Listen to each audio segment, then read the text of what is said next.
Science is a way of querying nature. Right now, wars are being fought over oil. In a short matter of time, they will be fought over water. An upheaval, a massive change is required.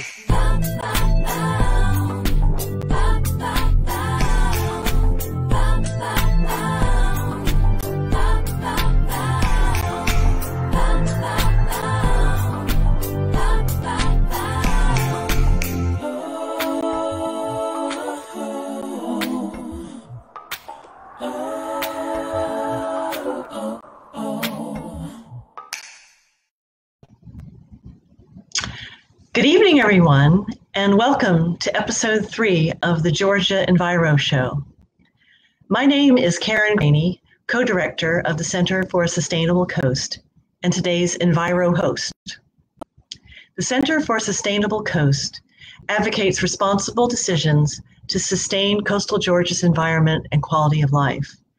And we are very pleased to be working together with the Dogwood Alliance, the Sierra Club, Georgia Interfaith Power and Light, and Georgia Forest Watch to produce the Georgia Enviro Show. The Georgia Enviro Show is a 6-part live stream series which aims to start conversations and highlight environmental issues in Georgia. Today's episode is about solarizing Georgia.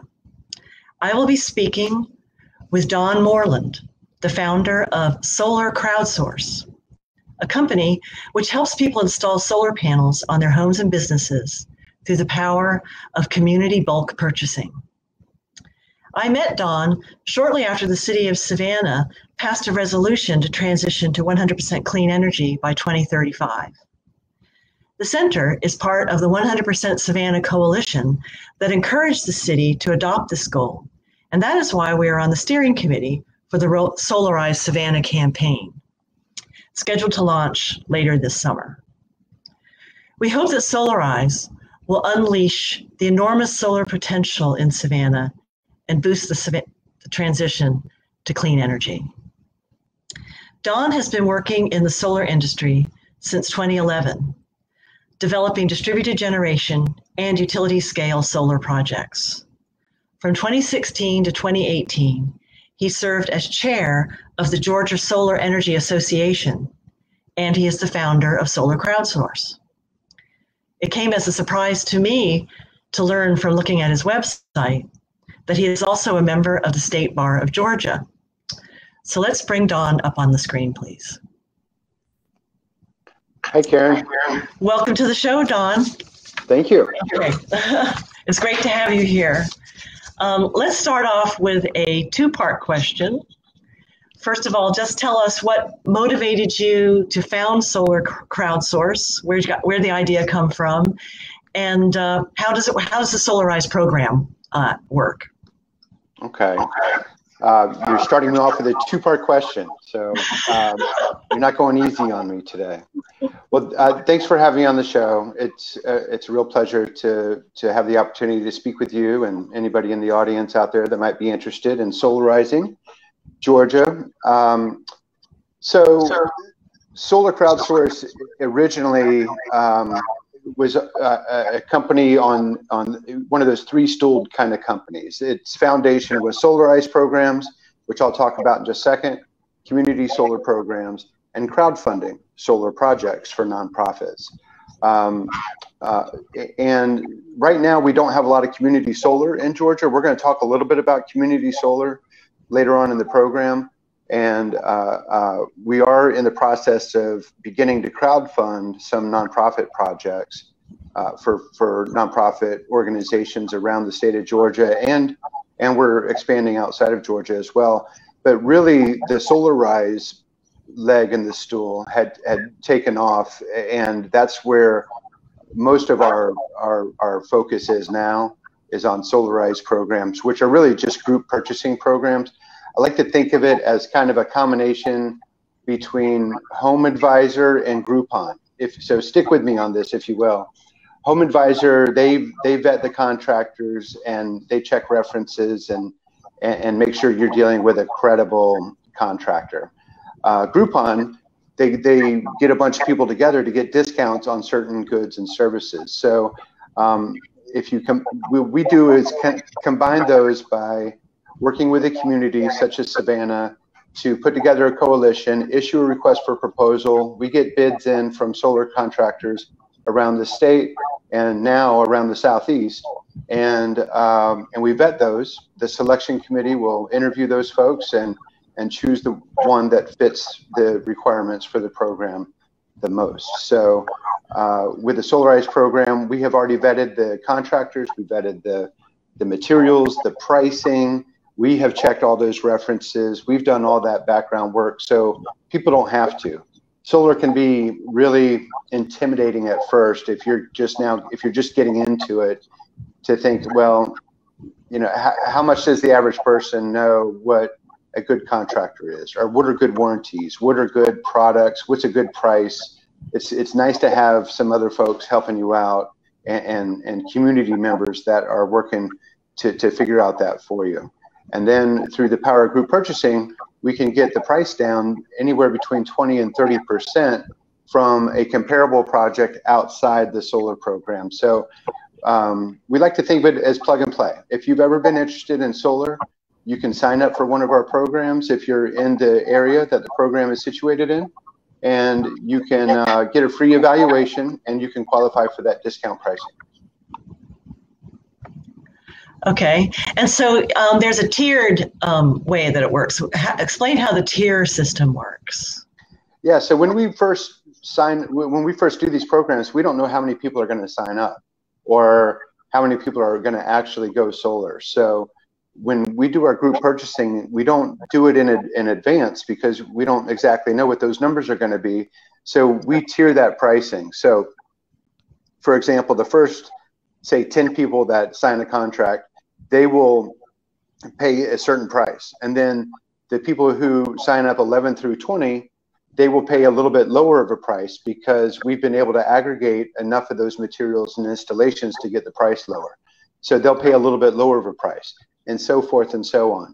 Most of our programs have about 6 different tiers associated with them. And so depending on whatever tier we end up at the end of the program, those folks who signed up early on will get a rebate check for the difference. So everybody pays the same price.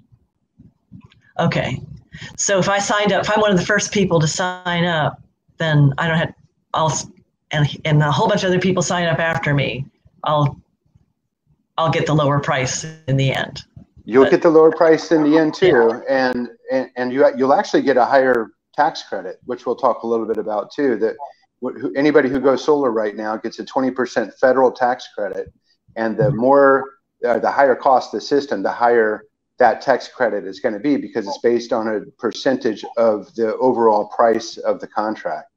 And so the solarized programs are designed, they're community-based programs, so they're designed to get the whole community involved. If you had signed up early on and you signed up for a higher price, well, you might be incentivized to tell your friends and neighbors about the program. So if they join the program, then that'll help contribute to lower the price. So everybody's rowing the boat the same way, and then you've got the backing of the community that's working with you. Yeah, I'm glad you mentioned the solar tax credit, because that plus the putting the fact that Georgia Power is now going to allow people to put power back into the grid and get the retail price. Those are 2 other ways that people will end up saving money on electricity. Well, let me just add a little bit to that, is that those programs are not going to last forever. In terms of the federal tax credit, you get a 26% tax credit this year, but it goes down to 22% next year. And for residential, it goes away after that. For commercial, it'll eventually level off to 10% of the total cost of the system, unless, of course, it's renewed in the years to come. For the new monthly netting program, the Public Service Commission back in December of 2019, which now seems like years ago, right? They had approved a new program where those who have solar will get a higher compensation rate for the energy that they export back to Georgia Power. And now Georgia Power is in the process of implementing this new, what they call monthly netting program, which is not quite net metering. I call it net metering light, because if you generate or if you sell back more energy than you consume in a given billing cycle or in a given month, then you won't get the retail rate for that. You'll get avoided costs. So I don't want to get too much into the weeds of that. If anybody has any questions about how that works, we'll make sure that they have a way to contact us later on. Okay, so that's a misunderstanding I had. I thought that you got the retail rate. You do get the retail rate against every kilowatt hour that you consume. So let's say, for example, in any given month, you purchase from the utility 1,000 kilowatt hours. All right. If you also sold back to them, or if you exported back to them 1,000 kilowatt hours, then your utility bill would be zero, minus the fixed fees that they have on the bill. But if you consumed 1,000 kilowatt hours and exported 1,500 kilowatt hours, then you're only going to get avoided cost for that extra 500 kilowatt hours at the end of the month. So, and right now avoided cost is somewhere around 3 cents a kilowatt hour. That's why we call it not quite net metering. Is net metering light, monthly netting is what Georgia Power officially calls it. Okay. You surveyed. But I'm sorry. I'm sorry, Karen. The point of all of that is that there's caps. So although Georgia, the Public Service Commission approved this program, there's caps on it as well for the first 5,000 customers that participate, or the first new 32 megawatts that's starting in January 1st, 2020. So the point behind the federal tax credit and this new monthly netting scheme that Georgia Power is implementing is that they're not going to last forever. Folks who had ever considered about solar, and they can use the tax credit because they might have a tax liability, or if they think they're going to be exporting energy back to the grid, they really need to consider solar now rather than waiting, next year or even after that. Okay. Yeah. Now you surveyed, I noticed on your website that you surveyed your customers, the people that have enrolled in solarize programs around the state, and you got some interesting insights into what is motivating people to enroll in solarize. So could you tell us a little bit about what you learned about why people are doing it? Yeah, and it was a surprise to me, the results of the survey, but we put about 13 to 15 different reasons why I've learned over the years why people go solar.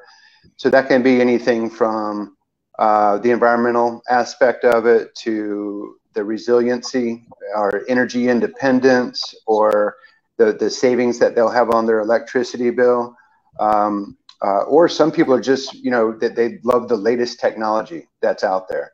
So all of these reasons were put out there, and we asked folks to choose the one that most applied to them.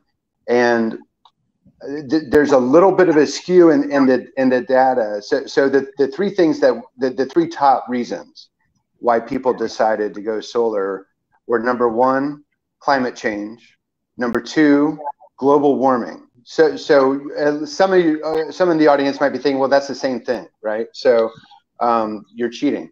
But actually, some people, they do differentiate these, which is why we did both. But ironically, they both came in 1 and 2 in the survey. And the third reason was for the savings on the electricity bill, was the third reason why people choose to go solar. Okay. Yeah, well, I think that's really interesting, because I think a lot of us think that everybody makes these decisions purely based on pocketbook issues, and that their concerns about the environment aren't don't rate that high. And I was very happy to see that global warming is motivating people to take action and reduce their footprint by installing solar. Yeah, you mentioned I started working in solar in 2011, and back then a lot of the conversations we were having with people was about the environment, the clean and renewable nature of solar energy. But in that time, in the last 9 years or so, the economics of solar have flipped, and now solar is at or better than it's at grid parity. And by grid parity, I mean that the amount of money it costs to generate a kilowatt hour from solar is at or cheaper than it is with traditional fossil fuel sources. So for the first time in our lives, or first time ever, really, we have the ability to generate our own electricity on our own property using our own resources, which is, of course, the sun, and do it cheaper than what we can get it from the utility. So now a lot of our conversations talk about the economic aspect of solar, and the clean and renewable energy part of it is just the icing on the cake. Yeah, yeah. Okay, well, that makes me think of one of my questions that I have here on my list of questions, and that is about the fact that utility scale solar in Georgia has really taken off. We hear a lot about a lot of new electricity is being put online at utility scale, and by that I mean large solar facilities that are businesses that put money into put power into the grid from a large installations. And the small scale stuff that's on households rooftops and business rooftops has kind of lagged behind. The South Face Institute tracks solar installations in Georgia, and I looked at their data, and since 1995, just short of 2,000 homes and businesses have installed solar panels on their roofs. That's right. And according to your website, Solar Crowdsource has enrolled about 560 households. That's what that's a huge percentage. That's roughly a quarter of all those installations. So you're having a big impact. Thank you. But can you share your thoughts about what can we do? What's standing in the way of getting even more? Because that's not very many. Georgia's a big state. There's a lot of rooftops that need solar panels on. Yeah. Pardon me, for sure. Yeah. So utility scale. Let me just start by saying Georgia ranks around 11th in the country in total solar capacity installed. So we're in the same neighborhood as say Florida and North Carolina and New Jersey, New York, and California. Those are some of your higher capacity solar states. But 97% of that is utility scale solar.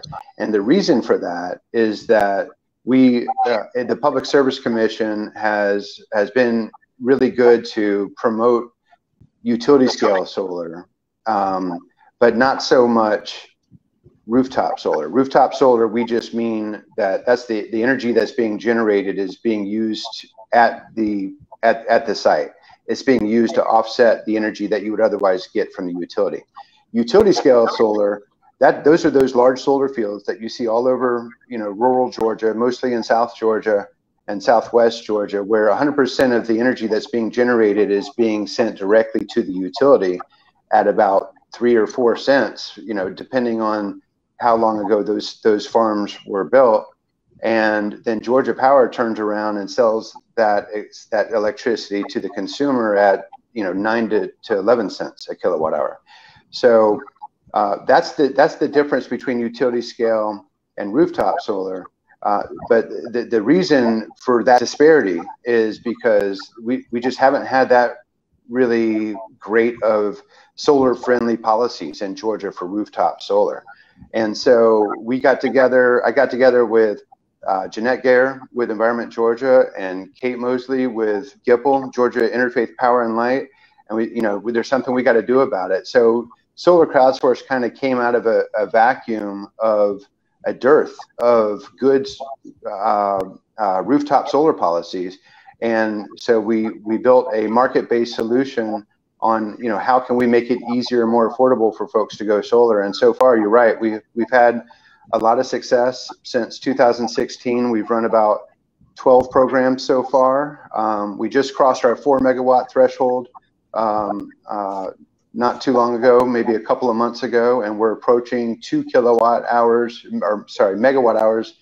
battery storage. So battery storage is a big part of the equation now. A lot of people who are looking to go solar are also pairing the solar with a battery backup system that they can use to store the energy during the day and use it later on through the night. So the way we have come a long way with utility scale solar in Georgia, and we're starting to make a move in rooftop solar, but we still have a long way to go.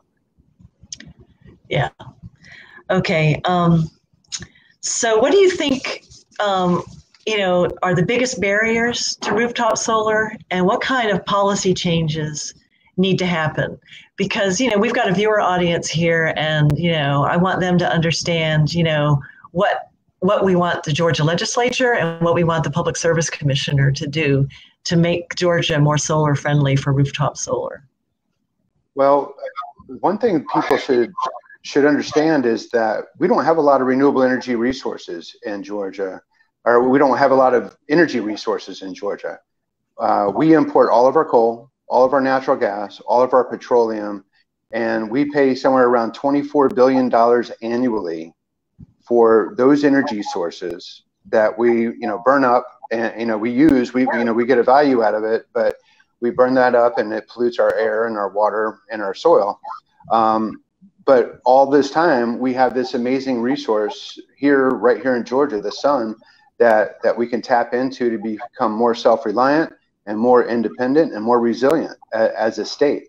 So there's a lot of things that we can do. I mean, more utility scale, sure. Whenever we start closing down some coal plants and some gas-fired plants, then replacing those with solar plants or solar plus battery storage plants is a really important way to go about it. But as far as rooftop solar is concerned, there's a couple of key things that are barriers to getting solar, more rooftop solar. And one is what we talked about already, the monthly netting program that was approved by the Public Service Commission and being implemented by Georgia Power. Most of the states, we rank around 48th in the country for rooftop solar in the United States. And most of the states, around 34 of them, have a true net metering program. The one the likes that you had mentioned before, where you get retail credit for the energy that's exported, no matter how much energy you consume from the utility.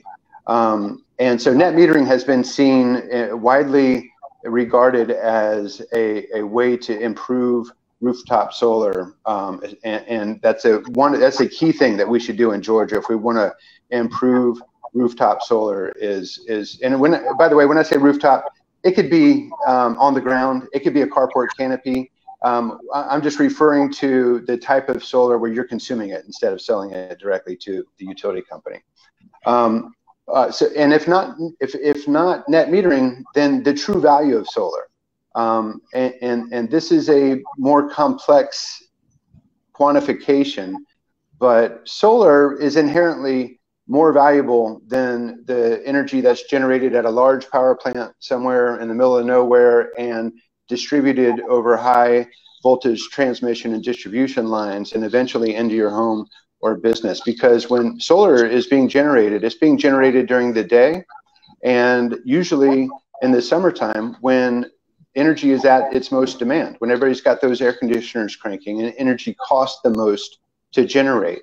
So if it's not a true net metering program, then we really should encourage our lawmakers and the Public Service Commission to come up with a true value of solar that reflects the time it's generated and the place that it's generated. Because as far as the place it's generated, solar is, unless it's a utility scale solar project in the middle of the field out there, rooftop solar is being generated at the place where it's being consumed, at a load center. So if I'm not using all the energy that I'm generating here at my property, then it'll go out into the distribution line and it'll go down to the neighbor's house, and then they'll consume it there. So think about how little of the infrastructure is required for that kilowatt hour to travel through the power lines to get to where it's ultimately consumed, and that the utility can charge full retail rate for that. So the location and the time that the energy is generated is really important when it comes to the value of solar, as well as a whole host of environmental externalities that come with the burning of fossil fuels that you don't have to worry about with clean renewable energy. So net metering, or the value of solar, is one. The other one is, some of these utilities around the state, they put a solar tax on their customers that decide to go solar. It's a discriminatory fee, and it's really, you see it a lot in the municipal utility companies with the cities that have their own utility. They will discourage the use of their customers to use solar by placing a really high burden, or financial burden, on those customers that decide to go solar, and therefore ruining the economics of why you would want to go solar in the first place. So those two things are things that are really important for the solar industry to, and all of us, really. If we care about our environment, and if we care about Georgia being more independent and more resilient and more self-reliant, and not exporting $24 billion to make other people rich, think about the multiplier effect. If we as a whole were able to harness this technology and use it to generate most of our electricity for homes and businesses, schools, and municipalities, then the multiplier effect that the job creation, the economic development that could come with that is just mind-boggling. And right now we're sitting in the perfect spot where the cost of solar has come down so far over the past few years that it's now economic to do that. We already have all the technology to do it. We just need the political will to make it happen. Yeah, and that makes me think of another question. Not everybody has a sunlit roof, or they live in an apartment, they're renting, they have an apartment. So what kind of policies need to happen to make it so that people that are renters, or they just don't have enough sun on their roof, that how they can enjoy the benefits of solar power? Yeah, it's estimated that only around 50% of the properties have adequate solar radiation to be able to generate enough electricity to make it worth it. So a type of solar called community solar is taking off like wildfire around the country. And this is where you'll see a large solar farm out in a more remote area. And customers of a utility can purchase certain blocks of that solar farm, and any of the energy that is generated from the block that they purchase can be used to offset their electricity bill. There's a lot of legal and legislative action that has to happen in order to make that a reality in Georgia. But this is a way to level the playing field, and this is one of the stools upon which Solar Crowdsource was originally created. If you want to enter a solarize program and you want to put solar on your own home, then we have a solarize program that can help you do that. But if solar's not right for you on your home, or if you can't do it, like you say, because you're a renter or something like that, then you move over to community solar, and through a community solar program, you can get the same benefits or similar benefits than you would have had if you were to put solar on your own roof. So community solar is a very important part of the overall solar equation, not just for those folks who can't put it on their property, but think about businesses who are companies that might not own their own property. A lot of folks, they lease their facilities from a real estate investment trust or some other kind of entity. They don't own that property. So putting solar on that roof or on that property can be problematic, from a legal perspective. But having a community solar option for them, where they could purchase large blocks of a community solar farm, could really open up the market for commercial solar folks as well. Yeah, I agree. So there's a lot of work needs to be done, politically, So, and I'm going to put a push. There's an election coming up. There's two seats open on the Public Service Commission. Public Service Commission elections are something that most people don't pay any attention to. But if you care about this kind of thing and you want solar to become more accessible to more people, then you need to start paying attention to the Public Service Commission elections. And so I'm urging everyone who's watching this, if they're not familiar with this election or with the Public Service Commission, to become familiar with it. And anyway, 100%. So it's really important. A central component of the Savannah 100% Clean Energy Resolution is to make sure that the benefits of clean energy accrue to everyone, especially historically marginalized African American communities who have disproportionately borne the burdens of pollution, discrimination, poverty, and high energy costs.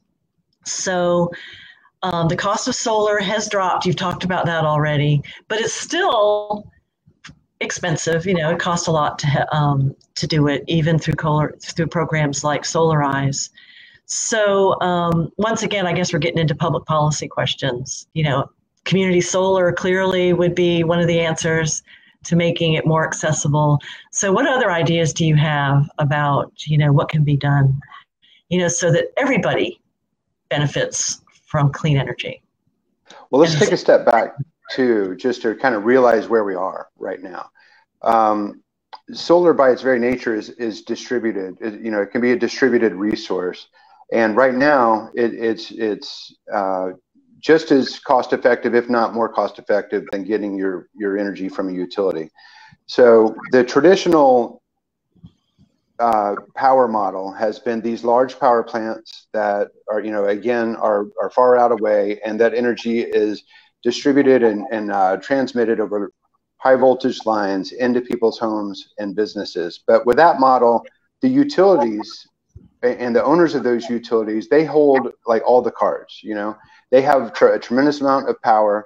This is a business model that has been in effect for over 100 years, and it's not going to change very easily. But now with solar, the way it is and the way it's distributed now, there's an opportunity to level the playing field when it comes to energy equity, to allow everybody to reap the benefits of energy through solar, rather than just a few kind of fat cats that are part of the utility companies that have all the power and that hold all the money. So again, for the first time in our lifetimes, there's an opportunity to not just distribute energy, but to distribute the benefits of energy to all. And so it's so glad to hear that Savannah has taken that position, and community solar is certainly one of the ways in which low and moderate income communities and at-risk communities can take the advantage of solar energy. But there's a couple other ways too. Some are right under our nose, and some are kind of farther away. But one of them lies with the utilities themselves. If utilities were to institute net metering policies or a value of solar policy, then that's going to incentivize third-party developers to come in and install solar on low-income housing and low-income housing projects and multifamily projects, where those folks can benefit from the lower cost of solar power. Another thing about solar you got to remember is that there's very little operating and maintenance, and the fuel source is free. So once you build it, the cost of generating that energy isn't going to really go up very much, or if at all. Whereas just this past year at the Public Service Commission and the Integrated Resource Plan, they approved and in the rate case, incidentally, they approved a large rate increase for Georgia Power that is ultimately going to be paid by its customers. And that's not even including Plant Vogtle 3 and 4. When those big nuclear plants come online, then those costs associated with those plants that are overdue and are over budget are going to be socialized to the ratepayers. So already we have a 15% utility bill increase built in over the next 3 years.